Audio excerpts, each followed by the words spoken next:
अब ये क्वेश्चन देखो, ये 3 क्वेश्चन दिखा रहा हूँ तुम्हें इस वीडियो में। शॉर्ट बनाऊंगा ये वीडियो, और ऐसे ही शॉर्ट शॉर्ट वीडियोस करेंगे, क्योंकि फिर 20-20 मिनट की बनाऊंगा तो तुम भूल जाओगे, क्योंकि बीच में कोई इंपॉर्टेंट टॉपिक आएगा फिर तुम उस पर ध्यान नहीं दोगे।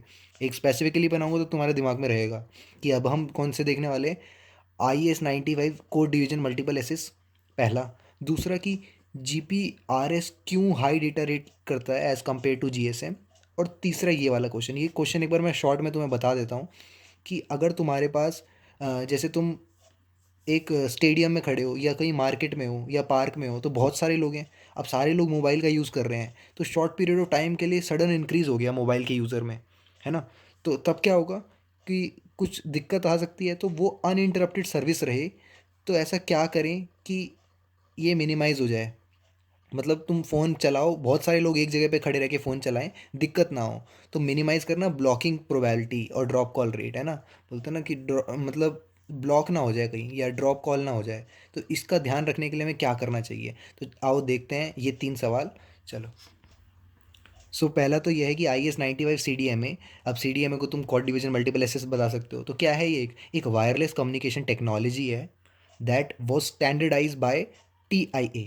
किसने स्टैंडर्डाइज किया था? Telecommunication industry association. कब? अर्ली 1990s में। इतना लिख देना। उसके बाद ये छोटी सी कहानी है जिसको तुम्हें पैराग्राफ बना के लिखना है कि असल में इसमें मल्टीपल एसेस टेक्निक का यूज़ होता है, यानी multiple users same frequency band पे एसेस कर सकते हैं।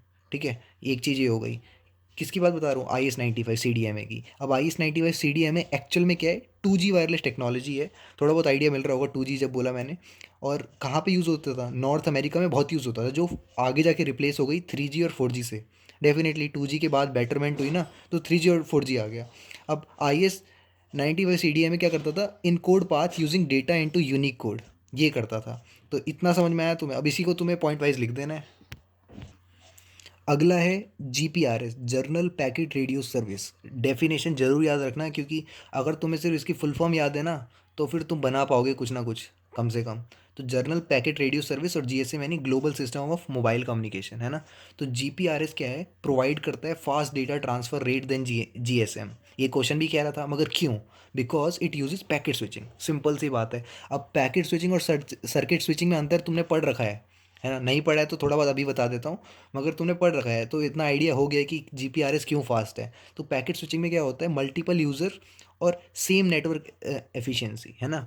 मतलब मल्टीपल यूज़र्स सेम नेटवर्क पे एफिशिएंटली यूज़ कर सकते हैं, ये है पैकेट स्विचिंग। मगर सर्किट स्विचिंग में क्या होता है, जो GSM करता है कि हर यूज़र को एक असाइन होता है dedicated circuit for duration of call. मतलब तुम कॉल पे लगे हो किसी से, और जब तक तुम्हारी कॉल चल रही है तुम्हारे को एक डेडिकेटेड सर्किट असाइन होगा, है ना, क्योंकि सर्किट स्विचिंग हो रही है।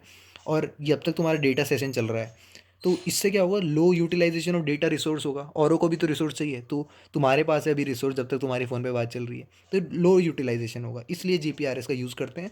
और also GPRS also uses more advance. ठीक है, मतलब एरर करेक्शन करता है, कंप्रेशन करता है, तो इस मामले भी वो एडवांस है। ठीक है, ये हो गया हमारा दूसरा क्वेश्चन। तीसरा क्वेश्चन था वो मार्केट वाला या स्टेडियम वाला। स्टेडियम में बहुत सारे लोग मैच देखने आए हैं, फीफा चल रहा है। क्या करें भाई कि दिक्कत ना हो, सब एक साथ कॉल वगैरह कर सकें, डेटा सेशंस यूज़ कर सकें। तो क्या करो तुम? इंक्रीज़ कर दो नेटवर्क कैपेसिटी को। ठीक है, इससे क्या होगा? एडिशनल बेस स्टेशन आ जाएंगे, सेल टावर्स आ जाएंगे, नए टावर्स, ज़्यादा बेस स्टेशन, यानी दिक्कत कम। ये तो चलो ऑब्वियस सी बात है। अगला है इम्प्लीमेंट लोड बैलेंसिंग, है ना। इन मतलब ये 4 मैंने तुम्हें दे रखे हैं, इसको कितना एक्सटेंड करके लिखना है वो तुम्हारे ऊपर है। लोड बैलेंसिंग को इम्प्लीमेंट करो, इसका मतलब क्या होता है कि नेटवर्क ट्रैफिक को डिस्ट्रीब्यूट कर दो मल्टीपल बेस स्टेशन में, जिससे कंजेशन रिड्यूस हो जाए। कंजेशन यानी एक दूसरे नेटवर्क आपस में टकरा रहे होते हैं, तो कंजेशन रिड्यूस हो जाएगा अक्रॉस मल्टीपल बेस स्टेशन। फिर है यूज़ नेटवर्क ऑफ लोडिंग। ये ऑफ लोडिंग टर्म है, जैसे नेटवर्क का वाईफाई ऑफ लोडिंग देखा जाए, तो ऑफ लोडिंग क्या करता है? अलाउ करता है multi mobile users to use wifi network for data service. Data services के लिए वाईफाई नेटवर्क का यूज़ करना।